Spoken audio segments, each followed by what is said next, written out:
Ada nggak yang ngikutin berita ini? Nah, ini coba ya sambil ditampilkan, saya sambil bacain ya. Jadi, singkat cerita ada bapak-bapak yang kelihatannya tidak punya uang, dan memang ternyata benar tidak punya uang, lagi datang ke dealer motor untuk beli motor bagi anaknya yang masih SMP. Ternyata anaknya ini pingin motor yang ada remote-nya.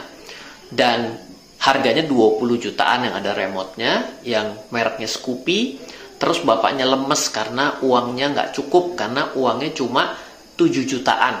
Ya, lalu si bapaknya masih mau berusaha mengupayakan apakah ada opsional cara pembayaran dengan menggunakan selain cash, misalnya dengan kredit atau cicilan bertahap gitu ya. Ya, terus dari sini banyak yang merasa bahwa si bapak ini kasihan gitu ya. Wah, sayang ya, jadi tidak bisa menuruti keinginan si anaknya gitu ya. Saya tidak tahu ya, tapi perspektif saya gitu ya. Saya juga sebagai orang tua, andaikan anak saya nanti minta seperti itu, sudah pasti sebenarnya adalah suatu bentuk kesalahan dari orang tua, dan juga adalah kesalahan kalau tambah diturutin juga sebenarnya. Kenapa? Pertama ya, apakah tahu bahwa ada Undang-Undang Nomor 22 Tahun 2009 tentang lalu lintas pasal 77 ayat 1 bahwa setiap orang yang mengemudikan kendaraan bermotor di jalanan wajib memiliki surat izin mengemudi. Dan surat izin mengemudi itu sesuai dengan pasal 81, salah satunya untuk SIM A, SIM C, dan SIM D minimum 17 tahun. Pertanyaannya, anak SMP itu apakah sudah 17 tahun?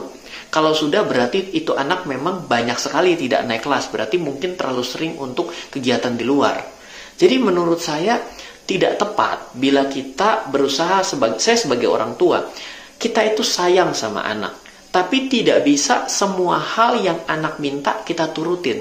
Coba pikirkan ya, kalau ternyata kenapa sih harus 17 tahun? Apakah karena nggak ngerti nih bahwa orang tua begitu repotnya nganterin anak, sehingga lebih baik dikasih anaknya kendaraan agar dia pergi ke sekolah sendiri misalnya. Itu bukan alasannya, tapi sebenarnya adalah diakibatkan karena masalah emosi yang belum stabil. Coba deh, apakah pernah ya, saya sih pernah dan saya kesal sekali ya, ada anak yang naik motornya aja kakinya belum nyampe, tapi dikasih bawa dan ngebut di tengah jalan, tidak pakai helm dan tidak pakai apa-apa, dan kebut-kebutan itu sama beberapa motor-motor yang teman-temannya dan usianya sama dengan dia. Ini apakah tidak membahayakan dirinya dan tidak membahayakan orang lain yang ada di jalan? Tapi kok bisa? Salah siapa? Yang pasti adalah salah yang ngasih motornya. Kita boleh bilang bahwa, saya mah nggak tahu lu sebagai orang tua dia naik motor misalnya. Dia tetap salah juga. Masa anak lagi pergi kita tidak tahu anaknya kemana, betul nggak? Inilah dari angle masalah kenapa saya tidak setuju dengan bapak ini. Dengan membelikan anaknya motor dan anaknya belum 17 tahun. Andaikan kalau sudah 17 tahun, anak itu lumayan banyak nggak naik kelasnya berarti, karena 17 tahun dan masih SMP pula. Mungkin tertinggal masuk ya. Whatever lah dengan pemikiran seperti itu. Tapi satu, masalah kedewasaan. Yang kedua adalah mengenai keuangan. Kalau memang kita itu tidak mampu untuk membeli sesuatu, lalu bukan diselesaikan dengan cara kita itu harus nyicil, bukan harus dengan cara berhutang. Ya, saya tahu lah, bikin konten seperti ini saya tuh dimusuhin kadang-kadang. Multifinance nanti musuhin sama saya. Tapi, apa nanti nggak pusing ya, wahai para multifinance dan yang nyicilin? Ternyata anaknya ini dibelikan motor dengan nyicil, lalu terjadi tabrakan, anaknya meninggal dunia, motornya rusak. Terus apa yang terjadi? Terklaim biaya asuransinya. Terus tiba-tiba ngadat nggak mau dibayar. Karena yang tiba-tiba si bapak bilang, orang anak kayak saya sudah meninggal, motor sudah rusak, masa saya harus selesai cicilan? Nggak tambah pusing, betul nggak? Nyicilin, ngutangin, itu juga harus orang yang tepat. Kita ini saya juga orang yang ada di lembaga jasa keuangan ya. Saya juga berpikir dulu bahwa apakah ketika saya berikan sesuatu yang saya ketahui dan yang saya miliki, itu justru malah membangun atau justru malah merusak. Kalau seperti ini kan sebenarnya kita kadang-kadang buah si malakama juga sebagai seorang sales, benar nggak? Begitu kita mau tahu, akhirnya kita bisa jadi nggak jualan, Ryan, kalau bentuknya kayak begitu. Ya tapi, apakah Anda nggak ikut jadi andil, ikut berdosa, ataupun ikut ikut salah sih ketika kita melihat bahwa ternyata kita tuh nggak mau lihat, nggak mau memberitahukan yang baik dan benar. Saya cerita ya, saya pernah pergi ke suatu daerah, lalu tiba-tiba saya diajak oleh orang yang cukup tinggi jabatannya.